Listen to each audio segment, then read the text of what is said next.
단단한 벽을 무너뜨린 브루노. 엔지니어인 브루노는 짐을 비롯한 동료 엔지니어들과 함께 연합위원회를 구성해 일하고 있었다. 브루노는 1년 전부터 네트워크 마케팅 사업을 하고 있었고, 이 사업을 통해 매일 반복되는 엔지니어 일에서 벗어날 수 있으리라 생각했다. 그는 더 넓은 세상을 바라보고 있었다. 브루노는 짐에게 몇 번씩이나 사업 기회에 대해 말했지만, 결과는 언제나 차가운 반응뿐이었다. 짐의 여동생도 그런 피라미드에 있었으며 자신을 끌어들이려고 노력했지만 거절했다고 했다. 자신은 엔지니어지 세일즈맨이 아니며 또 다른 친구들을 귀찮게 하고 싶지 않다고도 했다. 어느 날 저녁 커피를 마시면서 브루노는 최우선 동기 목록이 뒷면에 적힌 새로운 명함을 꺼냈다. 짐은 명함을 보고 브루노의 이름 아래 적힌 네트워크 마케팅 및 판매라는 문구를 보았다. 브루노, 짐, 네트워크 마케팅이 뭔지 알아?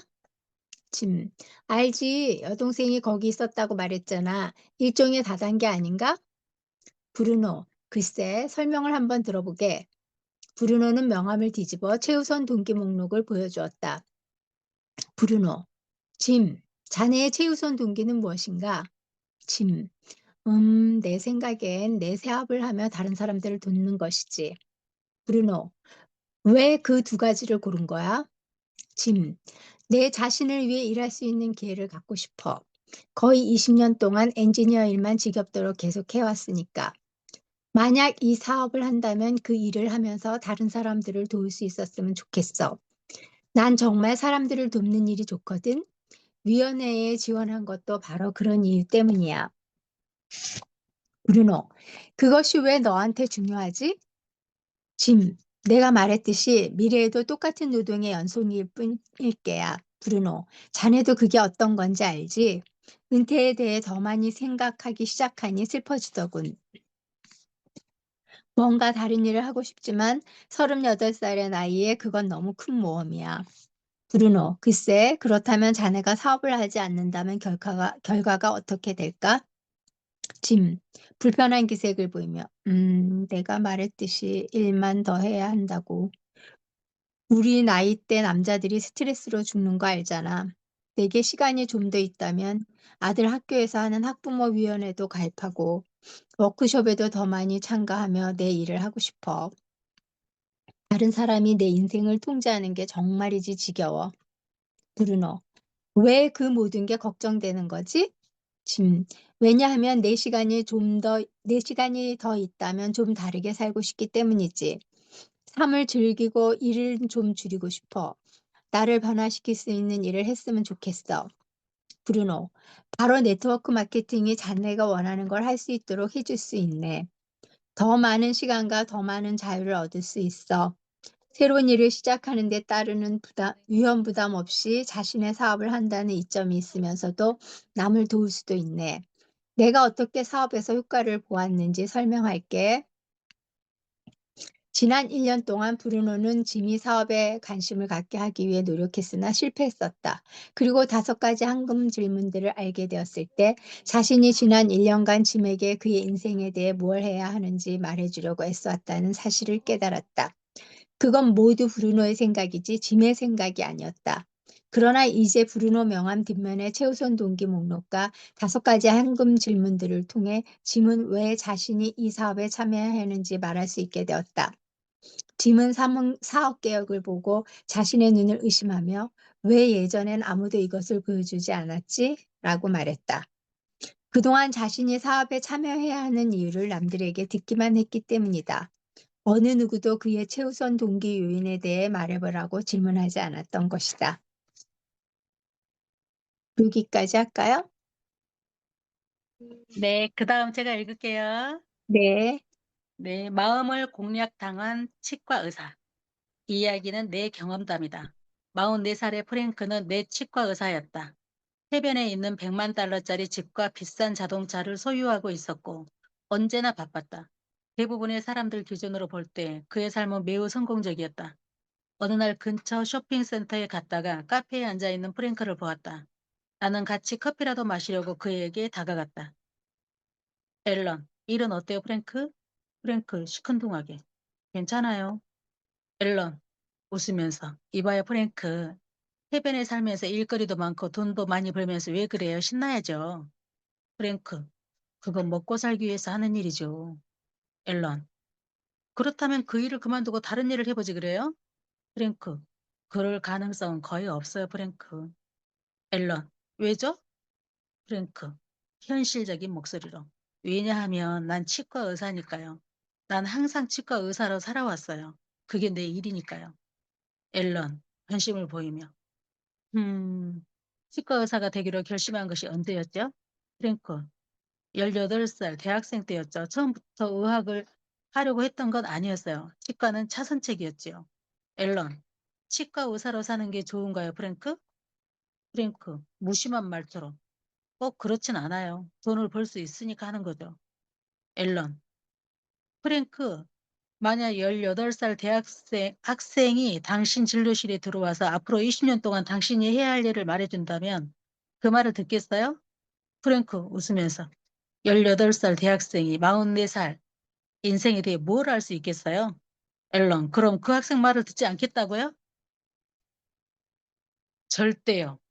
앨런. 그렇다면 당신은 왜 갑자기 대화가 끊어졌다. 프랭크는 충격에 빠져 아무 말도 못했다. 프랭크는 18살 대학생의 즉흥적인 결정에 44살이 된 자신의 삶을 통제해왔다는 생각을 단 한 번도 해보지 못했던 것이다. 이 질문이 그에게 미친 영향력을 본 나는 기회를 놓치기가 너무 아깝다는 생각이 들었다. 그래서 주머니에서 최우선 동기 목록이 적힌 명함을 꺼내 프랭크 앞에 놓았다. 앨런, 프랭크, 이 목록을 잘 봐요. 당신 인생의 최우선 동기는 무엇인가요? 한없이 이어질 것 같은 침묵 끝에 마침내 그가 대답했다. 프랭크, 더 많은 여유 시간. 앨런, 그걸 고른 이유는요? 프랭크, 저는 매일 아침 6시에 일어나 8시 반까지 준비를 마치고 환자를 받기 시작합니다. 그렇게 오후 6시까지 일하는데 만나는 사람이라고는 찡그린 얼굴로 치통을 호소하는 환자들 뿐이죠. 주말에도 내 자신이나 아이들을 위해 시간을 내기는 힘들어요. 혹 시간이 난다 해도 너무 지쳐서 뭔가 의미 있는 일을 할 수도 없어요. 지금까지 한가한 시간을 제대로 가져본 적이 없는 것 같네요. 앨런, 그것이 왜 당신에게 중요하죠? 프랭크, 불편해하며.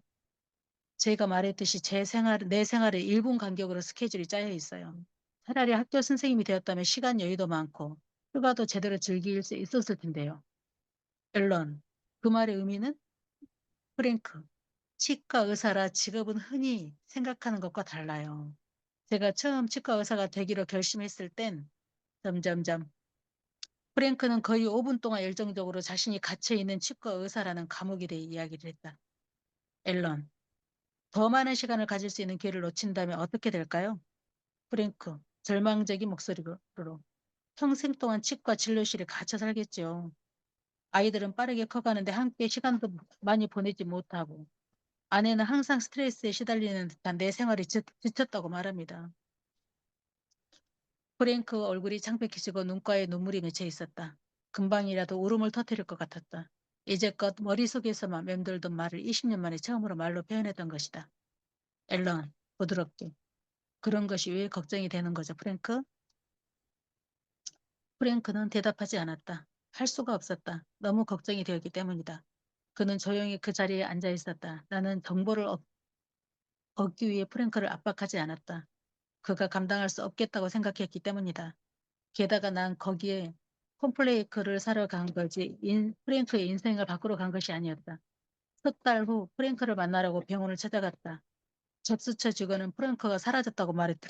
어느 월요일에 프랭크가 통보하기를 그 친구가 진료를 맡을 것이고 자신은 한동안 쉰다고 했다는 것이다. 거의 석 달 동안 아무도 그를 본 사람이 없었다. 1년 후 난 그가 미국에서 모텔을 팔아 수수료를 받으며 신나게 살고 있다는 이야기를 들었다. 아직도 난 프랭크가 지금 어디서 무엇을 하는지 모른다. 하지만 프랭크와의 일은 5가지 황금 질문이 얼마나 강력한 영향력을 발휘할 수 있으며 전혀 생각하지 못했던 사람의 인생을 어떻게 변화시키는지 보여준다. 아마도 프랭크는 지금 어디선가 네트워크 마케팅 사업을 하고 있지 않을까? 최우선 동기가 없는 가망 고객.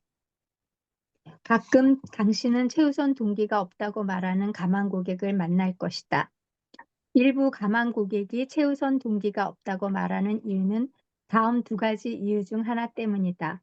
첫째, 정말로 최우선 동기가 없거나 두 번째, 세 번째 동기도 없기 때문이다. 이런 경우 시간을 내줘서 감사하다고 말한 다음 다른 가망 고객을 찾아 나서라. 희망이나 꿈, 우선 동기가 없는 사람들과 시간을 낭비하지 마라. 둘째, 최우선 동기를 선택하면 거기에 따른 행동을 취해야 하는 것이 두렵기 때문이다. 이런 가망 고객을 대하는 방법에 대해 알아보자. 당신, 최우선 동기가 무엇입니까? 가망 고객, 없는데요. 당신, 하나도 없어요? 가망 고객, 없어요. 지금 당장 나에게 중요한 것은 아무것도 없습니다. 당신, 그럼 만약 이 중 하나 중요한 것을 꼽으라면 무엇이 될까요? 가망 고객, 글쎄요. 만약 하나만 고른다면 아마도 재정적 자유가 되겠지요. 당신, 왜 그것을 골랐나요? 가망 고객, 돈은 반드시 있어야 하니까요. 그리고 이제 당신은 5가지 황금 질문을 이어나가면 된다. 침묵의 힘. 질문을 던지고 나서는 가망 고객의 대답이 완전히 끝날 때까지 철저히 침묵을 지키고 있어야 한다. 고객이 최우선 동기를 고르도록 도와주고 싶은 모든 유혹을 물리쳐라. 최우선 동기는 그들의 생각이어야만 한다. 당신 것이 아니다. 가망 고객이 왜 사업에 참여하고 싶은지 스스로 말할 필요가 있다. 가망 고객의 인생에서 누군가가 그런 중요한 질문을 하고 자신이 스스로 대답하도록 시간을 준 것은 아마도 처음일 것이다. 설사 가망 고객이 이전에 이미 네트워크 마케팅에 대한 설명을 들었더라도 누군가 이렇게 질문을 던진 후 침묵을 지키는 경우는 처음일 것이다. 또한 가망 고객의 대답은 장기적으로 그가 어느 수준까지 사업에 전념할 수 있는지를 알려주는 좋은 정보가 된다. 염소대에서 양을 구별해내는 방법. 다만 고객이 5가지 황금 질문에 대해 얼마나 진실되고 깊이 있게 대답하느냐에 따라 그 사람이 얼마나 의욕적으로 사업에 임할 수 있느냐가 드러난다. 그들의 대답이 냉담하거나 그저 그렇거나 설득력이 없다면 당신은 그들을 네트워크 사업에 참여하라고 초대해야 하는지 신중하게 다시 생각할 필요가 있다. 가만 고객의 가슴이 뜨거운 열정이 없다면 불평받게 하지 않을 것이기 때문이다. 만약 5가지 황금 질문에 대해 우유부단한 답변을 늘어놓는다면 다른 가만 고객을 찾아 나서는 편이 나을지도 모른다. 그런 가만 고객들은 의존적이어서 계속해서 당신의 시간을 빼앗을 것이다. 반면 확고한 최우선 동기와 꿈을 가진 가만 고객들은 성공할 것이다. 설사 당신이 없더라도 말이다. 최우선 동기를 가진 가만 고객이라면 반드시 성공할 것이다. 당신은 그 과정을 좀 더 빨리 이룰 수 있도록 도와줄 뿐이다. 네트워크 마케팅 사업을 구축하는 것은 정원에 나무를 심는 일과도 같다.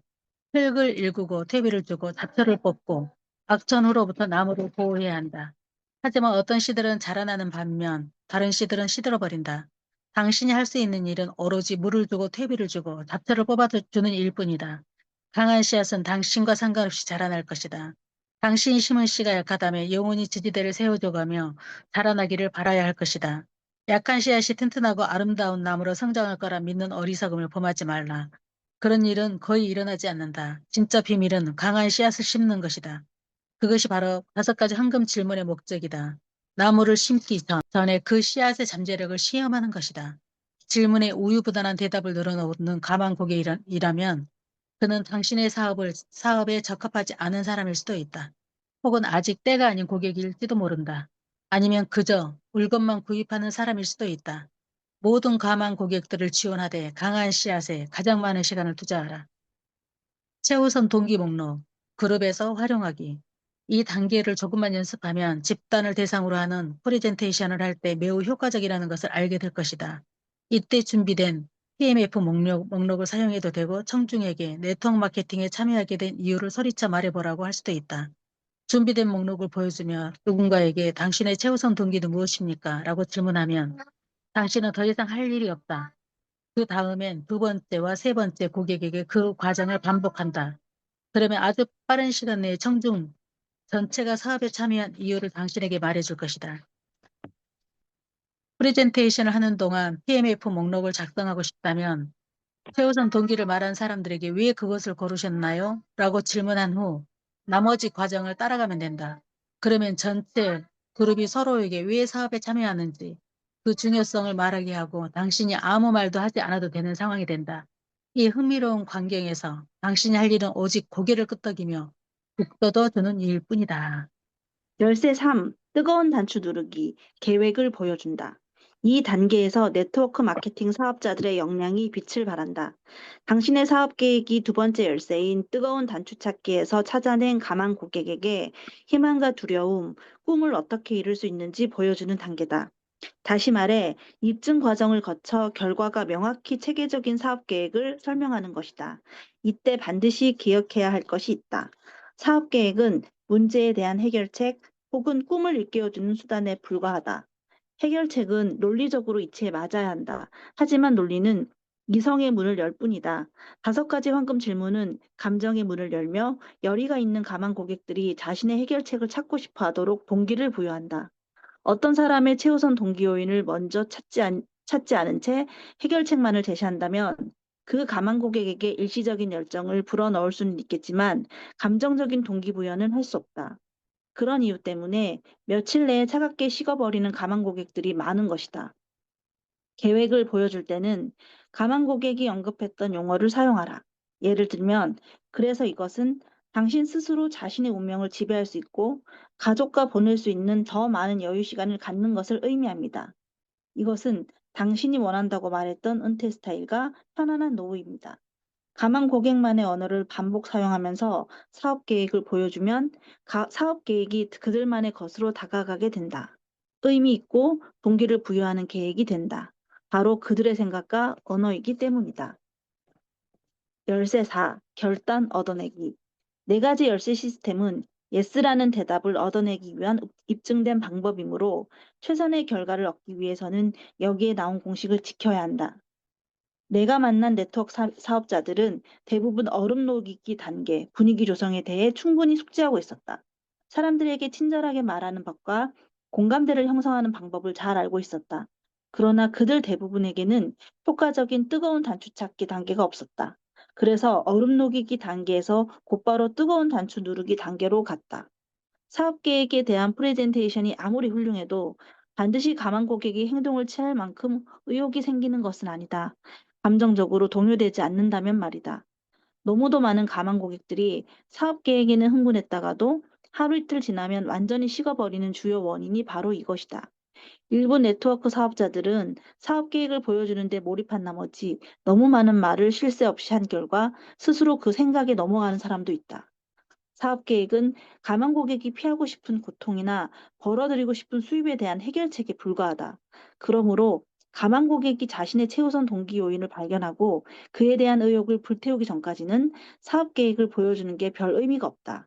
당신이 뜨거운 단추 찾기 단계를 잘할 수 있다면 결단을 얻어내는 단계는 크게 걱정하지 않아도 된다. 가망 고객이 감정적으로 동요하게 만드는 법을 알고 있다면 가망 고객 스스로 자신만의 해결책을 찾아 나설 것이기 때문이다. 뜨거운 단추를 찾아 그것을 누르면 당신의 네트워크 구축은 간단히 이루어질 것이다. 기술 1. 다리 놓기. 미묘하지만 극적인 효과를 내는 6가지 기술로 당신의 프리젠테이션을 강화시킬 수 있다. 먼저, 다리 놓기는 대화를 이어갈 수 있도록 하며 당신이 말을 너무 많이 하거나 가망 고객이 말을 너무 적게 하는 상황을 피할 수 있도록 도와주는 기술이다. 기발한 자유 답변식 질문을 했는데 짧은 대답으로 끝나버린다면 매우 실망스러울 것이다.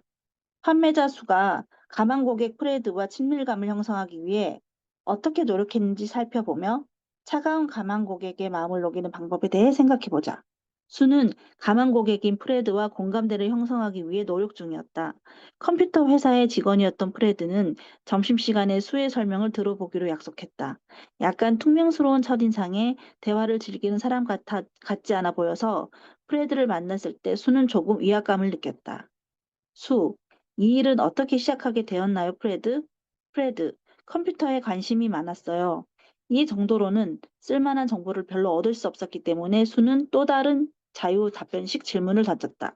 수, 컴퓨터 일에서 어떤 점이 가장 좋으세요? 프레드, 매번 달라요. 또 한 번의 짧은 대답에 순 이 사람의 굳게 담은 입을 활짝 열 또 다른 질문을 생각해내야 했다. 문제는 설사 수가 계속해서 훌륭할 질문을 한다고 해도 얼마 가지 않아 경찰서장이 신문하는 듯한 양상이 되리라는 점이었다.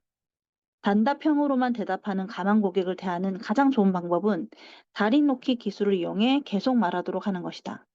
강력한 다리 놓기 기술은 아래와 같다. 그러니까 그 말의 의미는 예를 들면요. 그 다음엔 그래서요.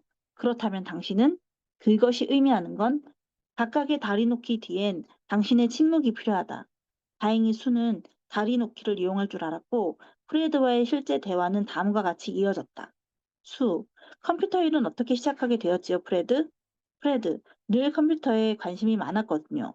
수, 그러니까 그 말은 프레드, 대규모나 중간 규모의 사업체에 네트워크 시스템을 설치하는 일을 말합니다. 수, 다시 말하면 프레드, 업무를 수월하게 해주는 소프트웨어를 개발해 사업 전반의 효율성을 향상시킨다는 의미죠. 수, 예를 들면요. 프레드, 글쎄요. 예를 들면 어제 전 회계 프로그램에 문제가 있는 회사의 시스템을 설치했어요. 그쪽에서 제게 전화를 걸어서 이 경우 수는 간단한 연결말을 사용해 프레드의 침묵의 아성을 깨뜨리는 데 성공했을 뿐 아니라 자신 또한 신문하는 사람처럼 보이지 않을 수 있었다. 물론 대화의 대부분을 수가 이끌어 나가지도 않았다. 그런데도 수는 프레드에 대한 유용한 정보를 얻을 수 있었다. 프레드는 자신의 가장 중요한 문제에 대해 스스로 이야기했다. 다리 놓기를 이용할 때는 다음 세 가지를 기억해야 한다. 1. 몸을 앞으로 기울이며 손바닥을 내민다. 2. 다리 놓기의 마지막 단어를 길게 끌어 말한다. 3. 뒤로 몸을 젖히고 침묵한다. 몸을 앞으로 기울이며 손바닥을 내미는 것은 두 가지 효과가 있다. 첫째, 당신이 위협적이지 않다는 비언어적 표현이며, 둘째, 통제권을 고객에게 넘김으로써 고객이 말할 차례라는 의미를 뜻한다. 다리 놓기의 마지막 단어를 길게 끄는 것은 말을 질문 형태로 바꾸는 것과 같다.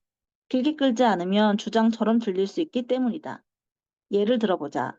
프레드, 그래서 더 효율적으로 사업을 운영할 수 있지요. 2. 다시 말하면 프레드, 업무가 수월해지고 고객 관리 체계도 개선되는 겁니다. 아시다시피 대부분의 사업체에는 체계적인 시스템이 없어서 연결말의 마지막 음절을 길게 느리지 않으면 하나의 진술이나 의견처럼 들릴 수 있다. 심지어 무례하게 들릴 수도 있다. 연결말을 이용해 다리 놓기를 한 다음에는 침묵하라. 가끔 다리를 놓은 후 영원히 계속될 것 같은 침묵에 당신의 지혜를 이용하고픈 충동일 것이다. 그러나 참아야 한다. 손바닥을 내보이는 행동은 이번에 말할 차례가 고객이라는 의미가 된다. 당신은 고객이 이야기하도록 기다려야 한다. 듣기의 몸짓 언어. 다리 놓기를 통해 고객의 숨겨진 동기를 찾아내고 정보를 확보하는 방법을 사례를 통해 알아보자. 대화의 통제권을 넘겨주고 나면 뒤로 기댄 채 손을 턱에 대고 평가하는 듯한 태도를 취한다. 이런 태도는 곧바로 가만 고객이 계속해서 말을 이어가는 상황을 만들어준다.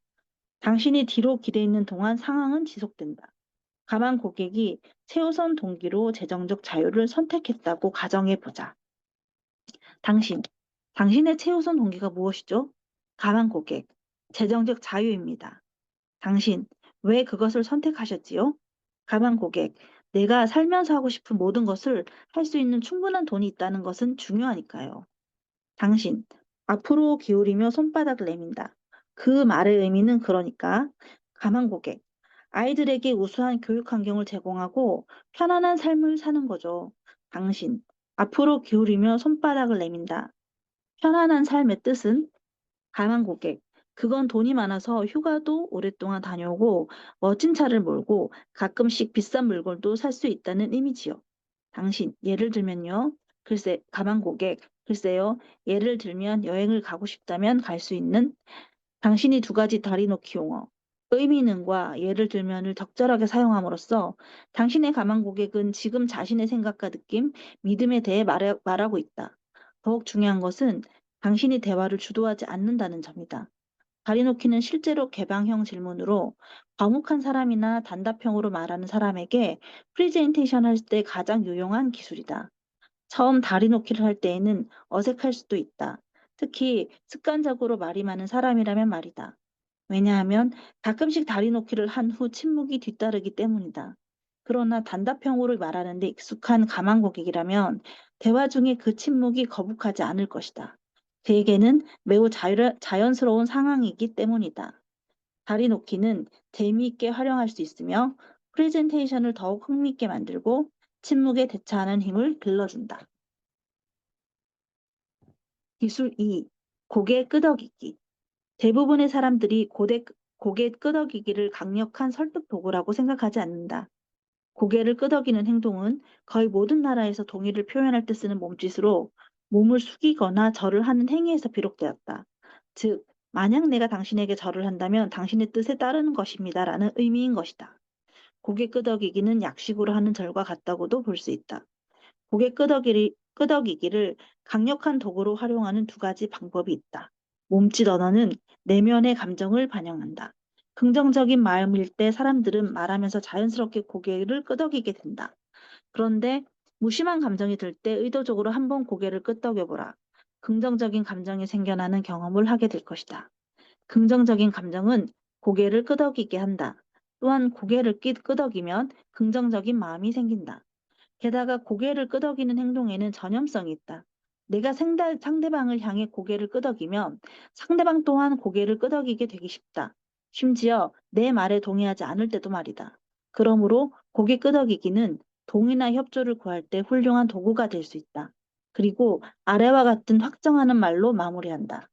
그렇지 않나요? 그렇게 하지 않으시겠어요? 맞지 않나요? 괜찮으시죠? 말하는 사람과 듣는 사람 모두 고개를 끄덕이면 듣는 사람은 긍정적인 감정을 갖게 되고 이로 인해 긍정적인 결과가 나올 가능성이 더 커진다. 고개 끄덕이기 기술은 쉽게 배울 수 있기 때문에 일주일 안에 당신의 영원한 몸짓 언어로 만들 수 있다. 고개 끄덕이기의 두 번째 활용법은 대화를 지속시키는 것이다. 어떻게 활용하는지 보자. 개방형 질문을 하거나 다리 놓기를 한 후 상대방이 대답을 하면 고개를 끄덕이며 대답을 듣는다. 상대방이 대답을 마치면 1초당 한 번꼴로 5번 정도 더 계속해서 고개를 끄덕여라. 일반적으로 4초를 세는 시점에서 상대방은 다시 말하기 시작할 것이고, 그렇게 함으로써 당신에게 더 많은 정보를 주게 된다. 그리고 당신이 턱에 손을 대고 있는 동안에는 말을 해야 한다는 압박감을 느끼지 않아도 된다. 또 이런 식으로 당신은 간섭하는 사람처럼 보이지 않을 수 있다. 상대방의 말을 들으면서 한 손을 턱에 대고 가볍게 몇 번 쓰다듬어 보자.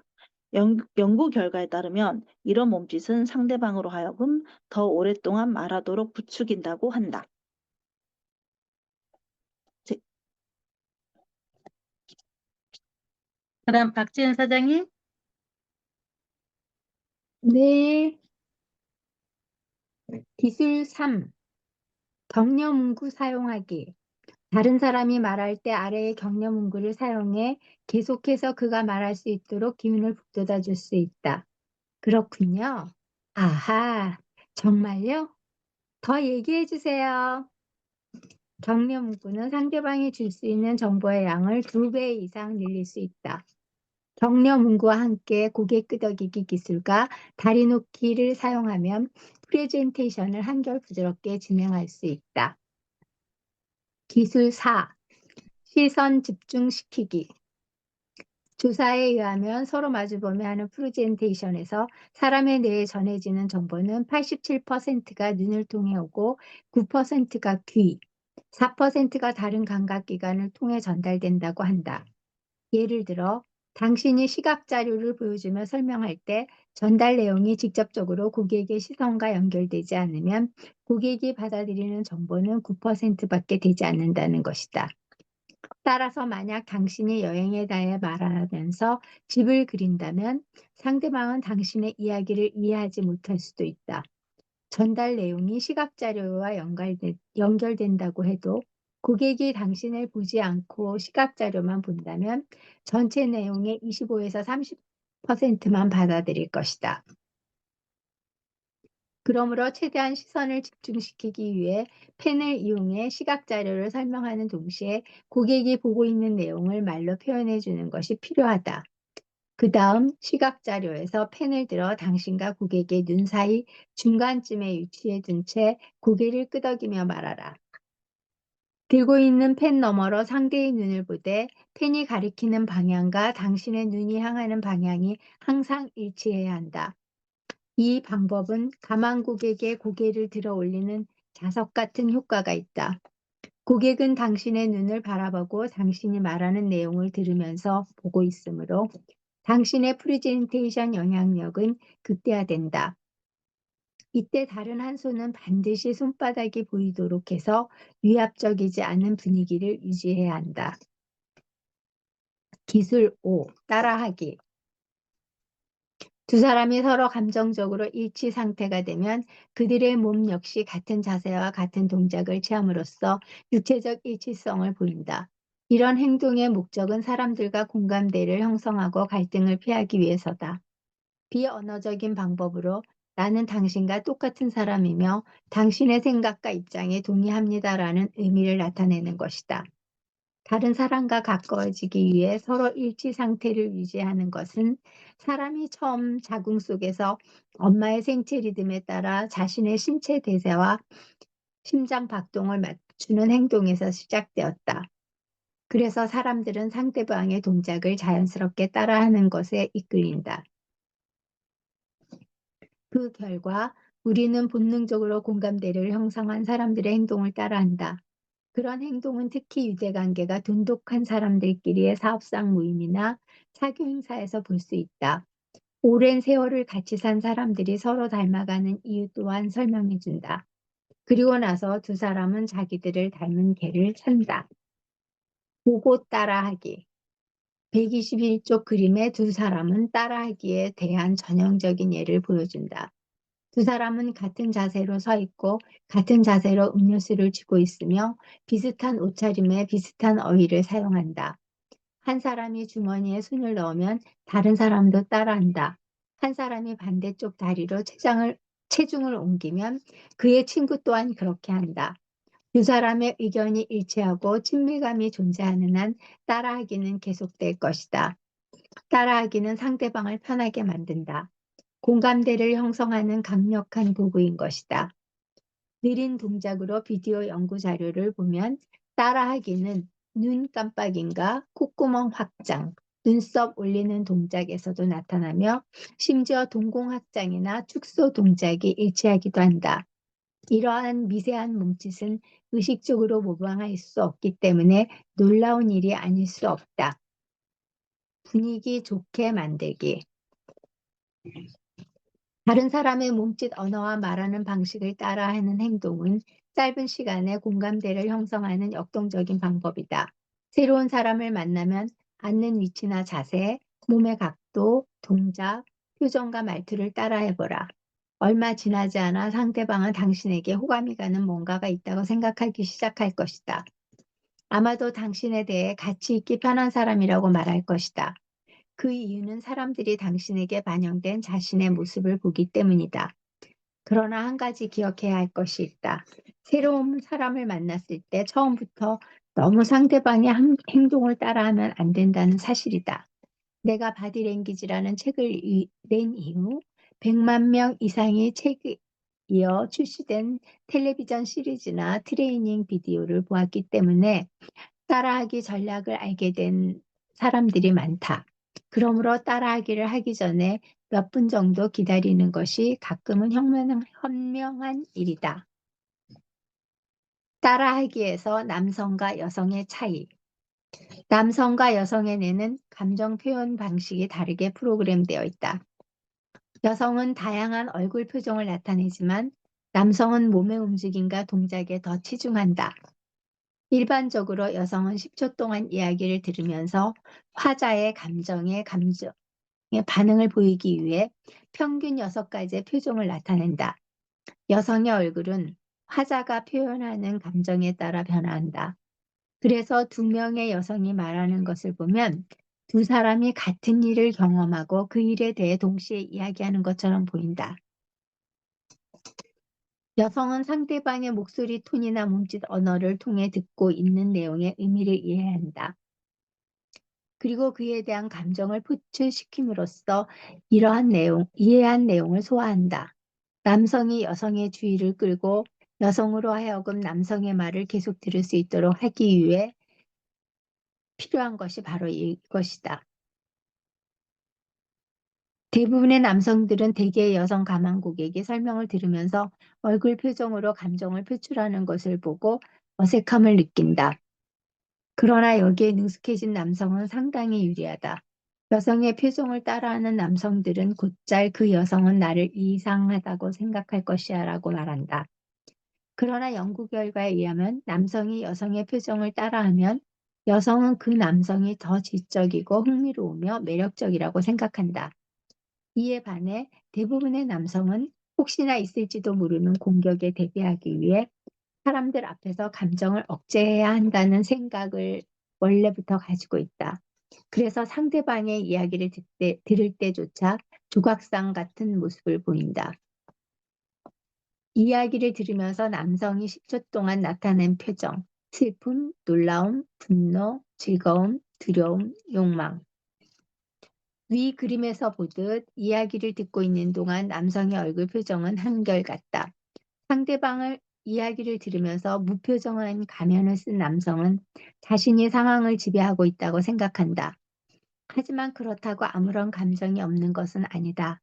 뇌 스킨 사진을 보면 남성도 여성도 여성과 동일한 감정을 경험한다. 다른 사람에게 드러내지 않을 뿐이다. 이러한 남성의 행동을 따라하는 데 있어 핵심은 남성들은 자신의 태도를 표정이 아닌 몸짓으로 나타낸다는 점이다.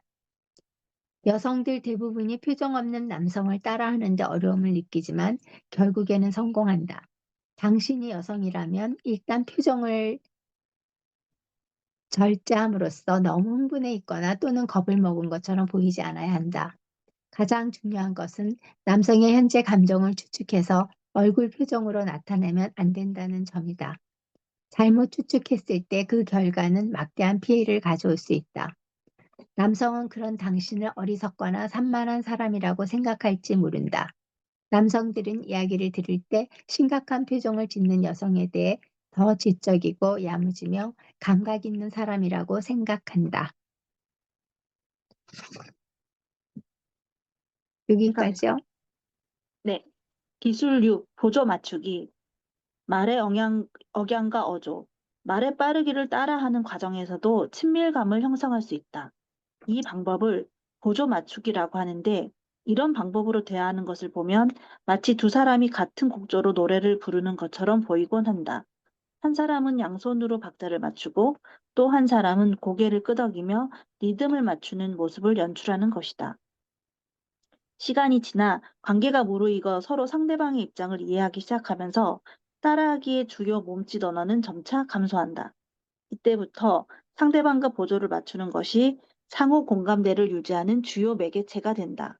절대로 상대방보다 빠른 속도로 말해서는 안 된다. 누군가가 자기보다 더 빨리 말하면 압박감을 느낀다는 연구 결과가 있다. 사람이 말하는 속도는 내가 정보를 의식적으로 분석하는 속도와 같다. 그러므로 상대방과 같거나 조금 더 느린 속도로 말하면서 상대방의 어조와 억양을 따라해보자. 특히 전화로 약속을 잡을 때에는 목소리가 유일한 매개체이므로 보조 맞추기가 절대적으로 중요하다.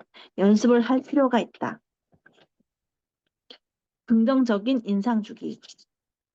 첫인상에서 당신이 통제할 수 있는 것. 첫인상을 심어줄 수 있는 기회는 두 번 오지 않는다.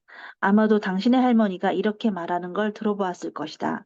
할머니는 다른 사람들이 당신에 대한 생각의 90%를 4분 이내에 결정한다는 사실을 복잡한 컴퓨터 기기 없이도 잘 알고 있었다.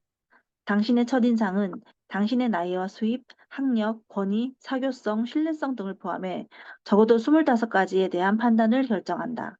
심지어 당신이 이자를 제시하기도 전에 당신에게 얼마나 돈을 빌려줄 수 있을까도 결정한다. 다행히 이 중 4가지 부분은 당신이 통제할 수 있다. 악수와 미소, 옷차림, 개인 간의 거리가 그것이다. 기술 1. 손바닥의 힘. 가장 강력하지만 가장 감지하기 힘든 몸짓 언어가 바로 손바닥을 이용하는 신호다. 올바르게 사용하면 손바닥의 힘으로 어느 정도의 건의와 침묵에 대한 통제권을 얻을 수 있다. 세 가지 주요 손바닥 동작이 있다. 손바닥을 위로 하기, 손바닥을 아래로 하기, 주먹을 쥐인 상태에서 손가락으로 가리키기. 손바닥의 위치에 따른 차이점을 예로 들어 설명하겠다. 방에 있는 어떤 사람에게 다른 곳으로 이동하라고 요구한다고 하자. 목소리 톤과 사용하는 단어와 표정은 일정하게 유지하고 손바닥의 위치만 바꾼다. 손바닥을 위로하는 것, 그림 A는 위협적이지 않은 동작으로 상대방이 위압감을 느끼지 않는다. 이런 동작은 어떤 무기도 없다는 표현으로 원시 시대부터 사용해 몸짓 언어다. 손바닥을 아래로 향하면 그림 B, 즉각적으로 복종하라는 신호를 보내는 것이다. 그러므로 요구를 받은 사람은 명령을 받았다고 생각하고 당신에게 반감을 느낄 수 있다. 특히 상대방이 당신의 권위가 정당하지 않다고 생각할 때 더 그렇다. 프레젠테이션을 진행하며 계속해서 손바닥을 아래로 향하는 동작을 보이면 당신은 청중의 거절을 경험할 가능성이 높다. 손가락으로 가리키는 동작 그림 C는 말하는 사람이 상대방에게 복종하라는 신호를 상징적으로 나타내는 것이다. 손가락으로 가리키는 동작은 말하는 사람이 사용할 수 있는 가장 자극적인 동작이다. 특히 화자가 모든 대화를 주도할 때 더욱 그렇다. 손바닥을 아래로 향하는 동작과 손가락으로 가리키는 동작에 대한 연구 결과에 따르면 청중은 이 두 가지 자세를 사용하는 화자에 대해 더 공격적이고 강제적이고 거만하다고 판단할 뿐 아니라 화자가 이야기한 내용을 잘 기억하지도 못한다. 화자의 설명 내용을 듣지 않고 화자의 태도만 평가하고 있었기 때문이다. 당신이 습관적으로 손가락으로 가리키는 동작을 하는 사람이라면 손바닥을 올리고 내리는 자세를 연습해보라. 이러한 자세를 번갈아 사용하면 분위기를 편하게 만들어 청중에게 좀 더 긍정적인 영향을 줄 수 있다. 기술 2. 악수하기. 악수는 원시시대의 유물이다. 원시인들은 만날 때마다 팔을 벌려 손바닥을 위로 향하는 동작을 취해 어떤 무기도 없음을 보여주었다. 손바닥을 보여주는 몸짓은 수세기에 걸쳐 변화되어 한쪽 손바닥만 들어올리는 몸짓이나 가슴 위에 손바닥을 얹는 몸짓, 그 외에 여러 다양한 몸짓으로 발전했다. 고대의 인사의식은 현대에 와서 손바닥을 서로 맞잡고 흔드는 형태로 변했는데 대부분의 비아시아 국가 사람들은 만날 때와 헤어질 때 모두 이런 식으로 인사를 한다. 이때 두 사람은 잡은 손을 보통 3번에서 7번 정도 흔든다. 손바닥을 위로 하거나 아래로 하는 동작의 영향력에 대해 이미 언급한 내용을 염두에 두고 악수를 할 때 이 두 가지 동작이 어떤 연관성을 갖는지 살펴보자. 처음 만난 사람과 악수를 했을 때 보통 다음의 세 가지 중 한 가지 느낌을 받게 된다. 1. 지배적인 태도. 이 사람을 나를 지배하려고 한다. 조심하는 게 좋겠다. 2. 순정적인 태도. 난 이 사람을 지배할 수 있어. 이 사람은 내가 원하는 대로 할 거야. 3. 평등한 태도. 이 사람이 마음에 드는 걸 잘 어울릴 수 있을 거야. 이러한 태도는 무의식적으로 전달된다. 지배적인 태도는 검은 손을 돌려 손바닥을 아래로 향하게 하는 악수를 통해 전달된다. 그림 A. 손바닥을 반드시 바닥으로 향하게 할 필요는 없지만 상대방의 손바닥에 비해 아래쪽을 향하면 당신이 주도권을 잡고 싶다는 표시가 된다. 54명의 성공한 고위 관리직 사람들에 대한 연구 자료를 보면 그들 중 42명이 먼저 악수를 청할 뿐 아니라 지배적인 악수 자세를 취하는 것을 알 수 있다. 이러한 악수 형태는 공감대를 형성하는 데 불리하다.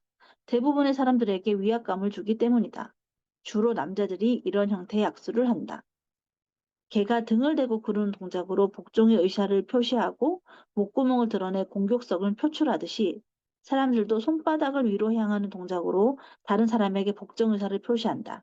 그림 B. 이것은 상대에게 주도권을 넘겨주고 싶거나 상대가 자신이 주도권을 쥐고 있다고 생각하는 것을 용인하고자 할 때 특히 효과적이다. 이 자세는 또한 당신이 위압감을 느낀다는 신호가 되기도 한다. 악수를 통해 공감대 형성하기. 악수를 통해 공감대를 형성하는 데는 두 가지 법칙이 있다. 첫째, 손바닥을 굳게 세워 잡아라. 그렇게 함으로써 지배적이지도 순동적이지도 않은 평등한 입장을 나타내라. 이 자세는 위압적이지 않기 때문에 모든 사람들이 편안함을 느낀다. 둘째, 당신이 느끼는 힘과 동일한 힘으로 상대의 손을 잡아라. 당신이 10명에게 소개 인사를 한다고 할 때 악수를 하면서 아마도 대여섯 번은 손의 힘의 변화를 주고 손의 방향을 조정해야 할 것이다. 이렇게 악수를 한다면 승리자도 실패자도 없으며 위압감을 느끼는 사람도 없을 것이다. 그리고 새로운 생각을 받아들이기도 쉬워지고 서로를 판단하는 일도 적어진다. 피해야 할 악수 형태. 새로운 사람을 만나 인사할 때 두 손을 잡고 악수하라는 것은 좋지 않다. 두 손을 잡고 악수하는 의도가 반감과 다정함, 신뢰감을 전달하기 위한 것일지라도 상대방은 정반대의 느낌을 받을 수 있기 때문이다. 두 손으로 악수하는 당신을 상대방은 불성실하고 신뢰성이 떨어지는 사람, 혹은 다른 의도가 있는 사람으로 오해하기 쉽다. 그러므로 항상 한 손으로 악수하는 자세를 고수하는 것이 불필요한 오해를 없앨 수 있다.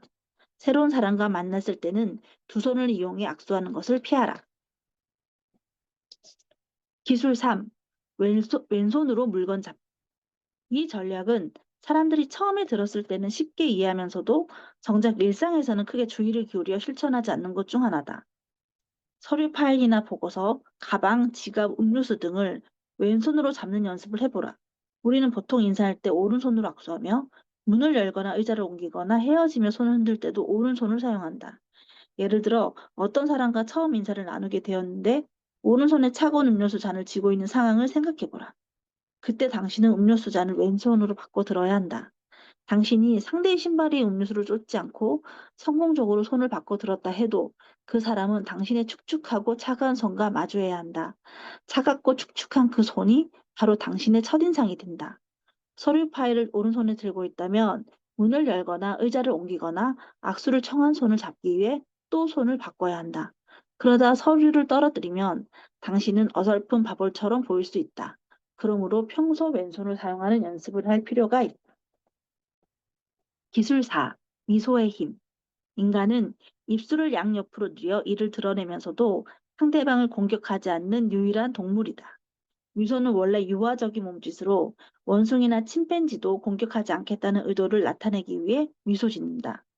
미소에 대한 연구 결과에 따르면 당신이 더 자주 웃을수록 옆에 있는 사람들이 더 가까이 다가오고 더 많은 눈길을 주며 당신과 더 자주 접촉하며 더 오랫동안 같이 있고 싶어 한다. 다시 말해, 미소는 당신의 사업과 인생에 매우 훌륭한 도구가 될 수 있다. 사람들에게 당신이 위험한 존재가 아님을 보여주기 때문이다. 기술 5. 개인 영역 존중하기. 우리는 모두 개인 영역이라는 둥그런 공간을 만들어 두고 살아간다. 그 공간의 넓이는 인구 밀도와 그 개인이 속한 문화에 따라 달라진다. 예를 들어 중산층의 영어권 도시에서 자란 사람들은 약 46cm의 개인 영역을 필요로 한다. 그래서 위험성이 없는 곳이나 사교적인 장소에서 사람들은 보통 서로 1m 정도의 거리를 유지한다.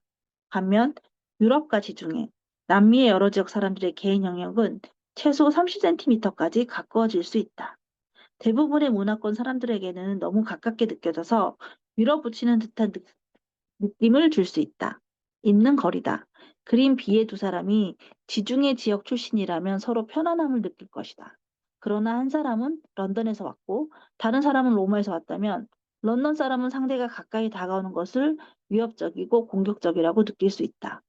만약 당신이 누군가와 가까이 서 있는데 당신이 앞으로 움직일 때마다 상대방이 한 발 뒤로 간다면 그 거리를 유지하며 앞으로 나가지 않도록 주의해야 한다. 상대방이 그 정도의 거리가 편하다고 몸짓으로 말하고 있기 때문이다. 접촉의 문제. 다수의 문화권에서 사람들 사이의 접촉이 매우 빈번하게 일어난다. 이때 서로 다른 문화권의 사람과 효과적으로 소통하기 위한 전략은 다음과 같다.